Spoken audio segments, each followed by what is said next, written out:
जय नमः पार्वती पते हर हर हर महादेव।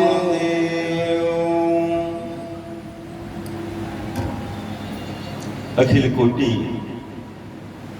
ब्रह्मांड नायक अकारण करुणा मृणालय भक्तवांछा कल्पतरु नंद भगवान भूत भावन महामृत्युंजय अविनाशी जगत गुरु महादेव जी की अहेतु की कृपा से माँ भगवती परायम्बा जगत जननी महामाया जी की असीम अनुकंपा से हनुमतलाल महाराज की अहेतु की कृपा समस्त पूर्वज देवताओं के शुभ आशीर्वाद से यह दिव्य पंचदिवसीय संगीतमय श्री शिव महापुराण का आयोजन समस्त मोहल्ले वासियों की ओर से एवं महिला समिति की ओर से आयोजित है। उमा महेश्वर के चरणों में अनन्य कोटि प्रेम रखने वाले अनुराग रखने वाले धर्म की जिज्ञासु श्रोता बंधुओं विद्वत वृंद संत वृंद मंचासीन उपाचार्य जी संगीत वाले भाई एवं स्नेहमयी करुणामयी वात्सल्यमयी मातृशक्ति माताओं बहनों एवं नन्हे मुन्ने प्यारे प्यारे बाल गोपाल बच्चों, इस दिव्य संगीतमय श्री शिव महापुराण के आयोजन महिला समिति की ओर से हुआ एवं समस्त शंकर नगर वासियों का विशेष सहयोग रहा और इस कार्यक्रम के विशेष संरक्षक हमारे परम स्नेही समाज सेवी श्रीमान अविनाश दास जी एवं भारती गोलू पाटकर जी, विशेष सहयोग में करण भाटिया जी, परश पाटकर जी, रिंकू भाटिया जी, नारायण निषाद जी, पप्पू निषाद, राजेश सिंह एवं समस्त मोहल्लेवासी जिनके विशेष सहयोग से अथक प्रयास से यह दिव्य संगीतमय श्री शिव महापुराण का आयोजन आयोजित है। बाहर से आए हुए समस्त अतिथि अभ्यागतों का आयोजक परिवार की ओर से आयोजक समिति की ओर से हार्दिक स्वागत है, वंदन है, अभिनंदन है और व्यासपीठ से प्रतिदिन की भांति आप सभी के लिए मंगल कामनाएं हैं कि आपका जीवन एक उत्सव बन जाए, आनंद बन जाए। हर मानव अपने लिए आनंद चाहता है, उत्सव चाहता है, दुख कोई नहीं चाहता, सब खुश रहना चाहता है। व्यासपीठ से आपके लिए यही मंगल कामना है कि आपके हृदय में उस परमात्मा के लिए भक्ति उमड़े, प्रेम उमड़े। यही तो मानव जीवन की सार्थकता है ना। एक प्रकारेण हमारा यह जीव जो है उस शिव से मिल जाए, हमारा मन उस राम से मिल जाए, कृष्ण से मिल जाए, यही मानव जीवन की सार्थकता है।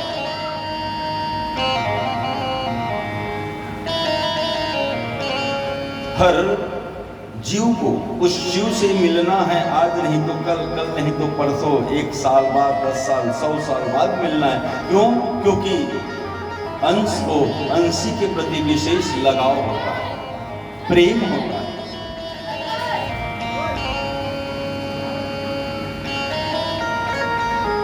अंश को अंशी के प्रति विशेष लगाव होता है। और हम क्या हैं? जीव क्या है? ईश्वर अंश जीव अविनाशी चेतन यमल सहज सुख राशि। ईश्वर अंशी है और हम अंश है। ईश्वर अंश जीव अविनाशी, ये जीव ईश्वर का अंश है और हम अंश है। जैसे आप मिट्टी उठाओ, मिट्टी उठा करके ना ताकत भर आप ऊपर फेंको, ऊपर ही रह जाता है क्या बताओ? मिट्टी या ढेला या पत्थर ऊपर फेंको, ताकत भर फेंकना, और जब फेंकोगे ना तो देखना वो नीचे ही आएगा। ताकतवर फेंको, जितना बल रहेगा उतनी दूर तो जाएगा, लेकिन घूम फिर कर वो ऊपर से नीचे ही आएगा। क्यों? क्योंकि ये पृथ्वी का ही वो अंश है, टुकड़ा है। जो पत्थर या मिट्टी फेंकोगे ना, वो पृथ्वी का ही अंश है, घूम फिर के वो यहीं आएगा। जैसे आप जल को कहीं भी डालोगे, वो नीचे ही की ओर जाएगा। अपने जहां से निकला है, जमीन से जल बनता है, जल निकलता है, तो जल वह पुनः अपने स्थान पर जाकर के मिल जाता है।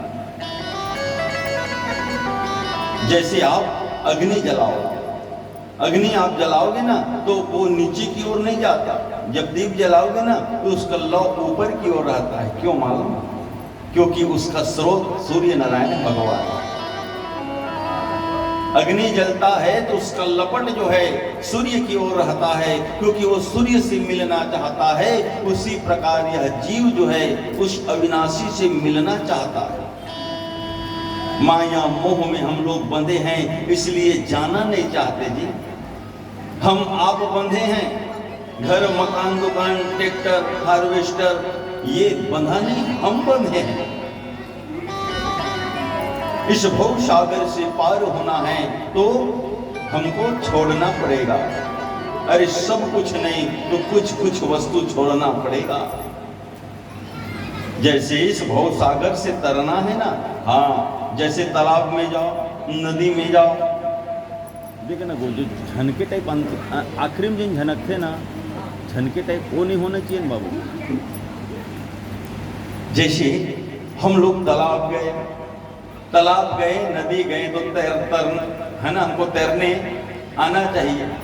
और जब हम तैरना प्रारंभ किए, और जब तैरना प्रारंभ किए तो सीधे बाइक में गए।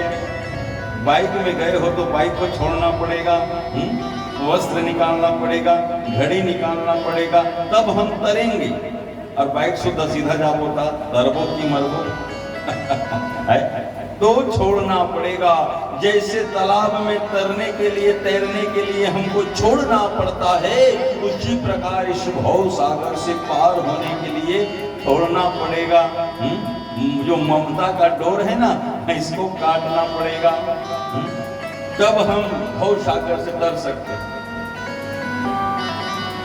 हम कहते हैं वो मेरा घर, मेरा मकान, मेरा दुकान है, वो कोई किसी का नहीं है जी। मोटरसाइकिल नहीं कहता कि मैं तुम्हारे बिना नहीं रहूंगा, कार नहीं कहता कि मैं तुम्हारे बिना नहीं रहूंगा। वो रह सकता है वो तुम्हारे बिना, हम नहीं रह सकते घर के बिना, मकान के बिना, दुकान के बिना।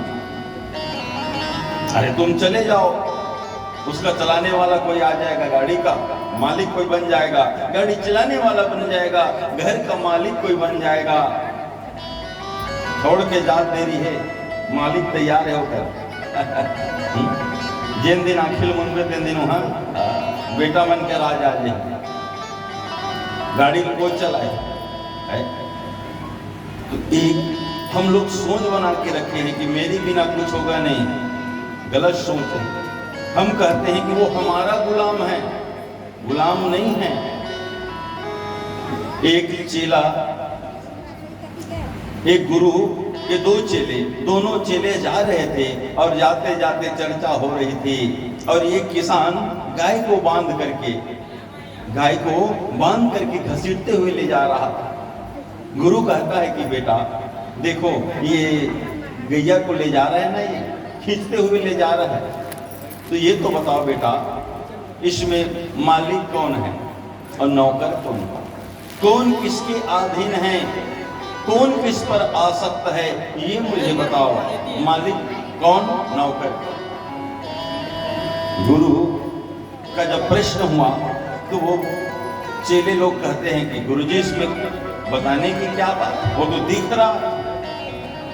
ये रहा है कि वो गाय जो है उसका नौकर है, समझ जाओ, और वो उसका मालिक है, वो उसका मालिक है। गुरु महाराज दौड़ के गए और हथियार निकाला, और हथियार से जो डोर बंधा था, रस्सी बंधी थी, उस रस्सी को काट दिया।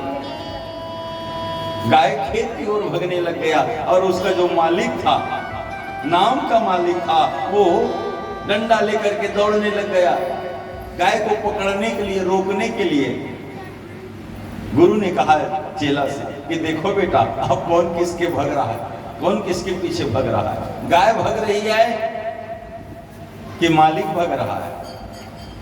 तो कहने का मतलब ये है, हम बंधे हैं दुकान के साथ, मकान के साथ, घर खेत, हम कहीं ना कहीं बंधन में बंधे हुए हैं। और गाय नहीं बंधी है, ये मत सोचना कि हाँ हम उसके मालिक हैं। और जेकर घर गाय करे हुआ है ना, अब शहर में तो कम देखने को मिलता है। गाय जिसके घर में है तो आप समझ जाओ आप बंधे हो, वो नहीं बंधा है। किसी के घर में देखो कुत्ता है, किसी के घर में और कोई पशु है, हाँ तो आप बंधे हो, आप फ्री होकर कहीं नहीं जा सकते। आप जाओगे तो उसको फिर भोजन व्यवस्था कौन, गैया है तो कितने समय आने का है? ये सब ध्यान रखना पड़ता है। तो हम बंधते हैं, वह नहीं बंधता।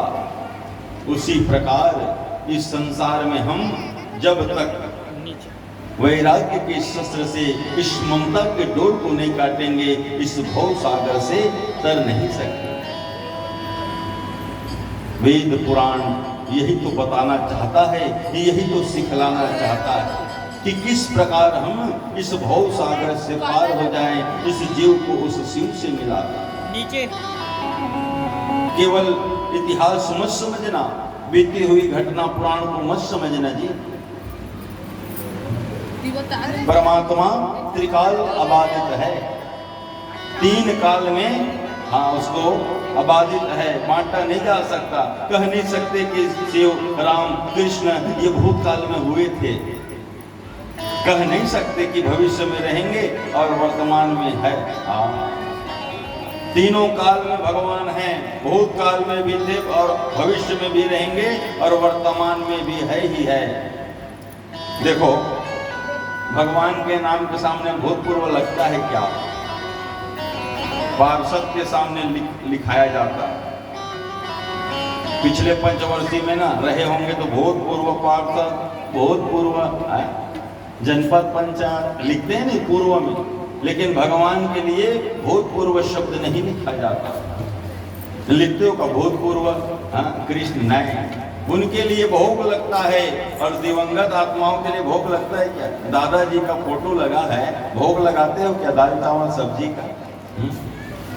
परमात्मा के लिए त्रिकाल अबाधित है, भूत में थे, भविष्य में रहेंगे और वर्तमान में है। भगवान को बांटा नहीं जा सकता तीन अवस्थाओं में।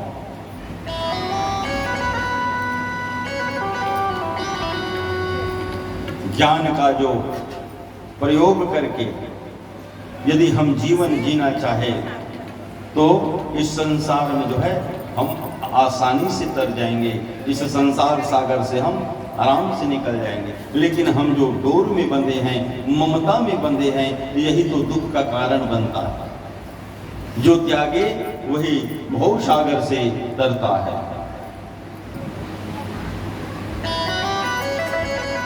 संचय करने में नहीं, त्यागने में ही भलाई है।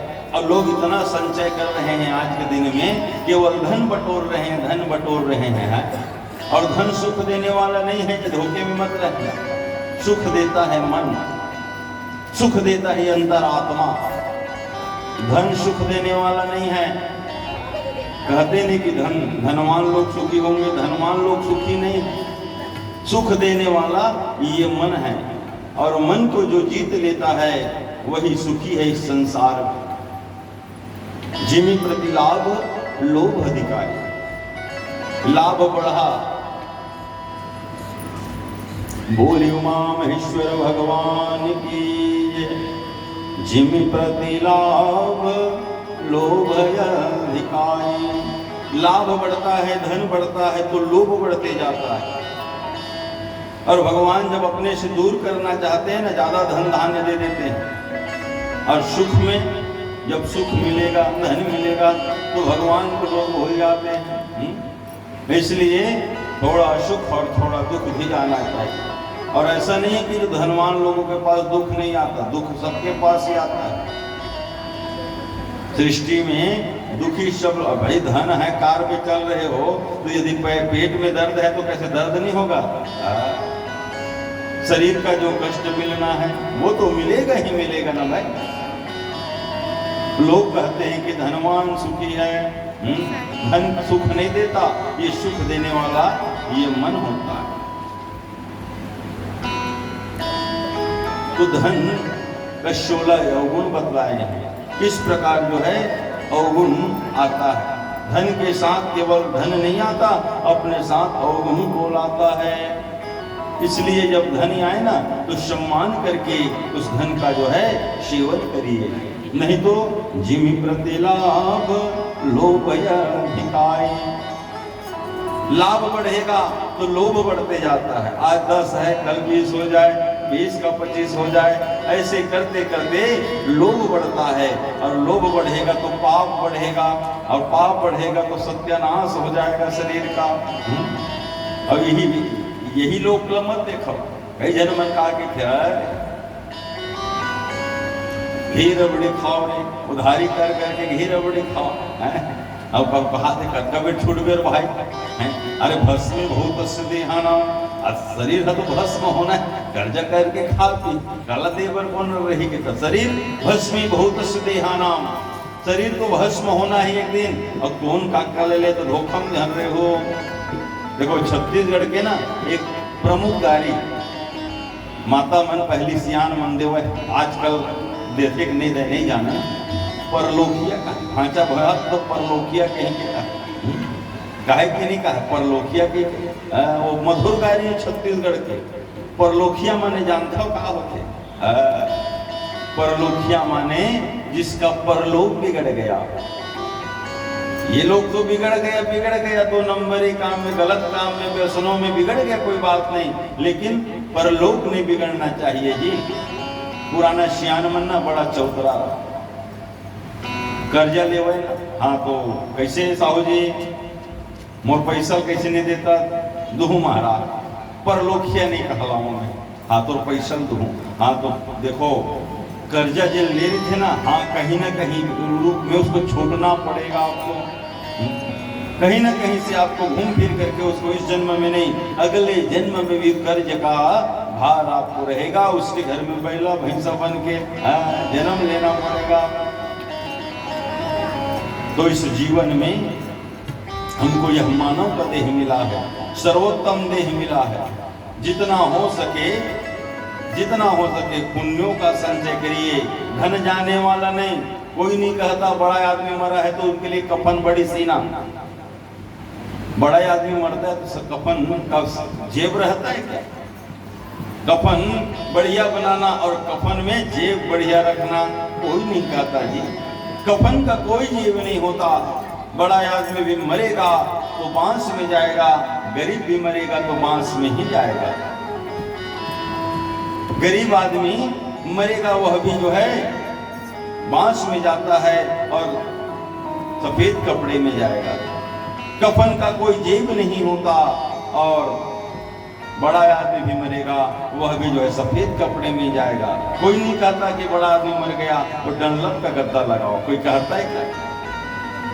खाली हाथ आए थे और खाली हाथ ही जाना है। एक धागा भी साथ नहीं जाता। फिर भी लोग इतना अरबों खरबों इकट्ठा करते हैं और एक धागा साथ में कोई ले नहीं जा सकता। इसलिए जब लाभ बढ़े ना तो भगवान को अर्पण करिए। तेरा तुझको सौंपता क्या लागत है मोर। घर में कोई वस्त्र आ जाए, घर में मिठाई आ जाए, घर में कोई कपड़ा आ जाए तो उसको पहले भगवान को अर्पण कर दीजिए। तुदीयं वस्त्र गोविंदम दुग्धमेव समर्पित। पहले उस परमात्मा को अर्पण कर दो, प्रसादी लगा दो, भोग लगा दो, तब उसका विनय से उपयोग करना है, उपभोग नहीं करना है, विनय से, प्रेम से। और जब धन बढ़ता है ना तो लाभ जब बढ़ता है तो लोभ भी बढ़ते जाता है। एक ब्राह्मण देवता काशी से पढ़ के आया, और जब काशी से पढ़ के आया 4 वेद 18 पुराण 17 उपनिषद पढ़ लिया, 18 पुराण 4 वेद उपनिषद सभी का अध्ययन कर लिया, घर आया। और जब घर आया तो पूछने लग गए पिताजी कि बेटा मुझे बताओ क्या क्या पढ़े। पिताजी मैंने 4 वेद 18 पुराण 6 शास्त्र 17 उपनिषद पढ़ लिया, वो जो बाकी नहीं रहा। कि बेटा ये तो बताओ पाप के बाप का नाम क्या है। पाप के बाप के नाम जब पूछे ना तुरंत भागवत निकाले, पढ़ने लग गए। 2 दिन तक पढ़ा, खोज डाला वेद शास्त्र पुराणों को, लेकिन पाप के बाप का नाम नहीं मिला। और जब पाप का बाप नहीं मिला तो पिताजी से कहने लग गया, पिताजी ये पाप का बाप मिला नहीं, कहीं पढ़ा नहीं। कि देख बेटा अब तेरी शिक्षा ना अभी भी अधूरी है, पाप के बाप को खोज कर लाओ तभी मैं मानूंगा कि तुम्हारा जो है अध्ययन पूर्ण हो गया है। तेजस्वी बालक निकल गया जंगल, जंगल में रहने लगा, जंगल से फिर नगर, नगर से गांव, गांव करते करते 2 महीना 5 महीना बीत गया। एक गांव में प्रवेश किया और एक गांव में जब प्रवेश किया तो एक घर में वह घुसा और घर में जैसे ही वो अंदर गया तो वहां एक गाय बंधी थी, तुलसी की क्यारी, सुंदर आसन लगा है। वो किसका घर था? गांव की जो देवांगना थी, एक वेश्या का घर था। बटुक ब्राह्मण वहां पहुंचा और पहुंच करके जो है पानी पहले पिया कि ओ मैया पानी देना। और वो जो वेश्या थी उसकी एक दासी पानी लाकर वो बटुक ब्राह्मण को दिए। ब्राह्मण देवता जब पानी पी लिए और पानी पीने के बाद पूछा, पानी पिए के बाद पूछा ये घर का करे? कि मैं नगर की देवांगना हूं महाराज।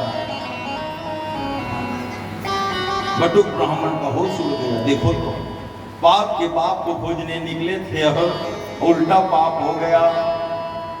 लेकिन वो जो वेश्या थी बड़ी ज्ञानी थी।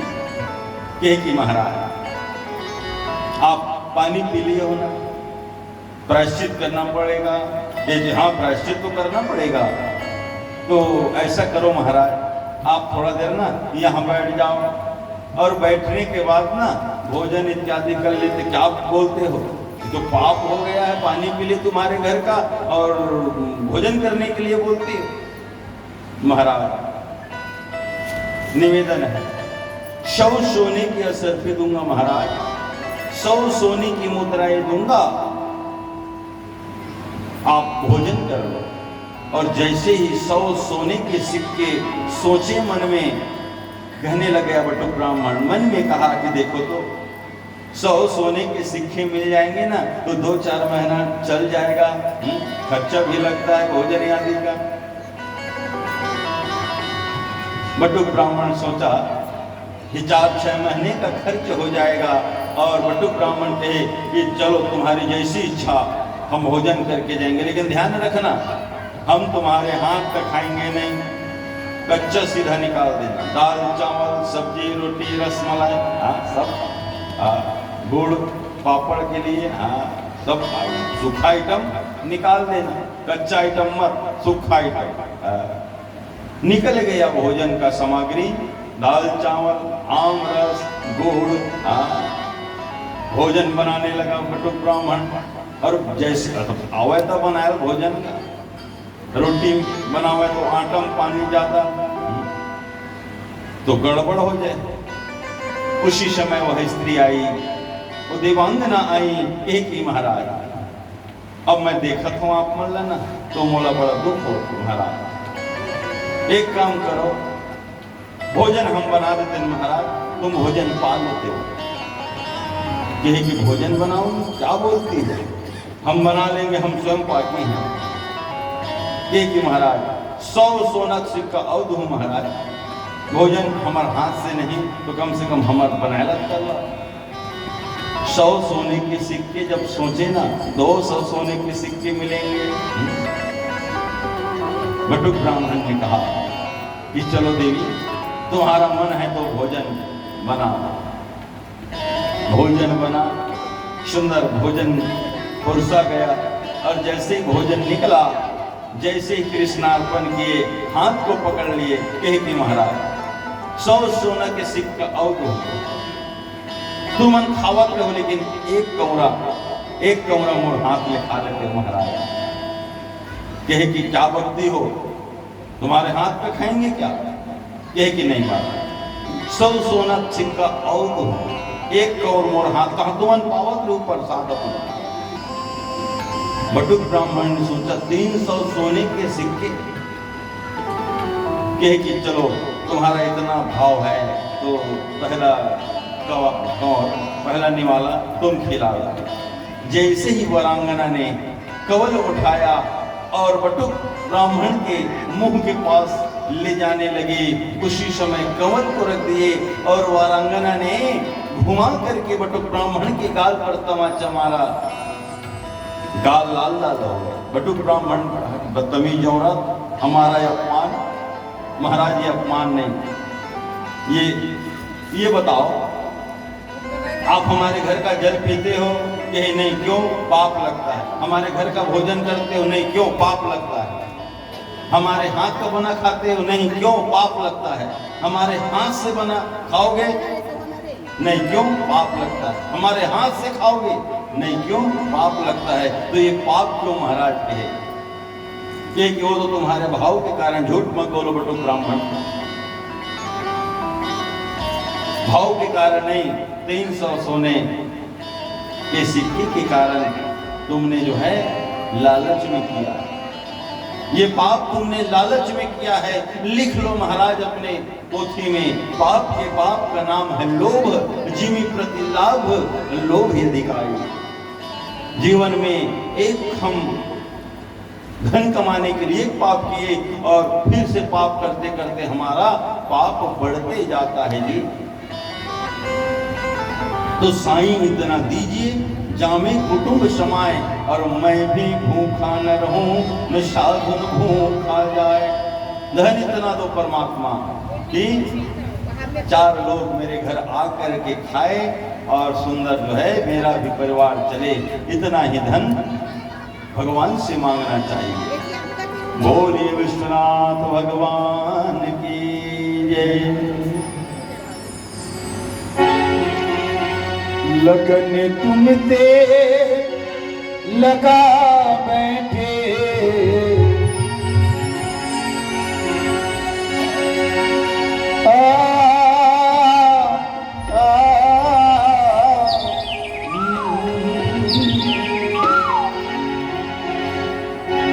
लगन तुम ते लगा बैठे, जो होगा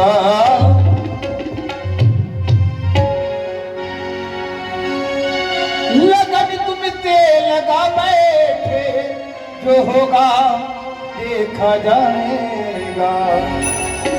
तुम्हें अपना बना बैठे, तुम्हें अपना बना बैठे, जो होगा देखा जाएगा। तुम्हें अपना बना बैठे, जो होगा देखा जाएगा। लगन तुम पे लगा बैठे, जो होगा देखा जाएगा।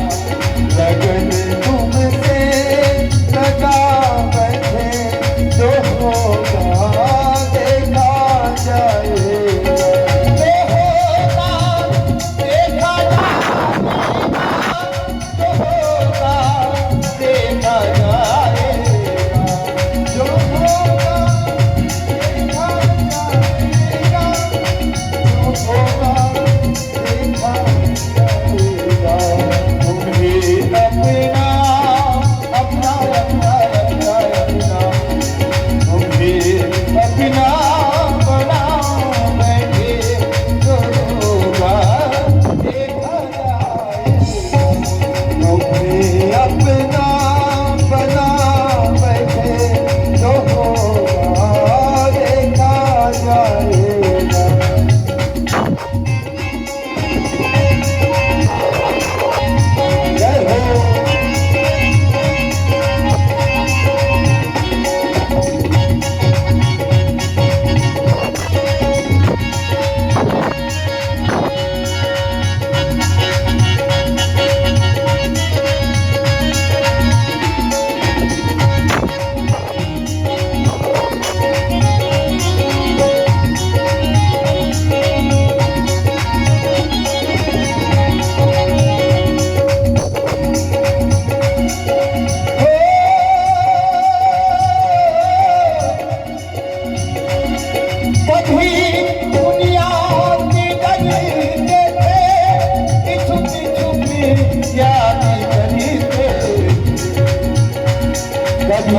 नियति करती